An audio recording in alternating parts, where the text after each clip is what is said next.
ក្នុងភ្នំអនុស្សាវរីយ៍ដែលយើងទាំងពីរធ្លាប់បានទៅលេងរៀមបានបីវងថ្នាក្នុងឲ្យគេ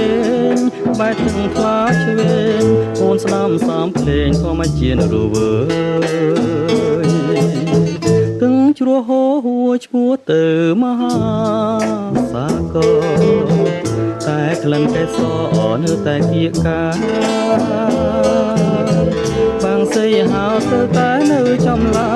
យឬសូលវើយលើយថាអូននេះហើយជាខ្នើយវាសនាក្នុងភ្នំអនុស្សាវរីយ៍មងនោះពីរយលើបោស្វាពីររហងក៏ចំក៏ពេត្រាក៏ដូចស្នេហារៀមនឹងតាមថ្លៃ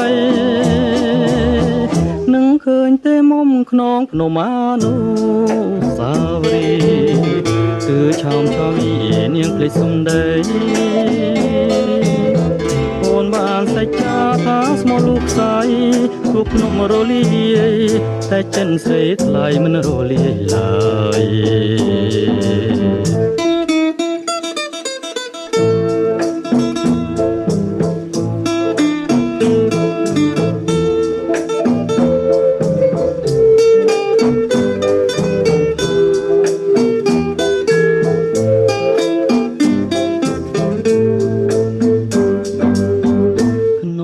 ភ្នំអនុស្សាវរីយ៍មងនោះពីរយលើបោស្វាពីរហងក៏ចំក៏ពេត្រាក៏ដូចស្នេហារៀមនឹងតាមថ្លៃនឹងឃើញទេមុំក្នុងភ្នំអនុស្សាវរីយ៍ឬឆោមឆោមនាងភ្លេចសំដីបានសេចក្ដីថាស្មោះលោកស្រីទូភ្នំរលាយតែចិនស្រីថ្លៃមិនរលាយឡើយតែចិនស្រីថ្លៃមិនរលាយឡើយតែចិនស្រីថ្លៃមិនរលាយឡើយ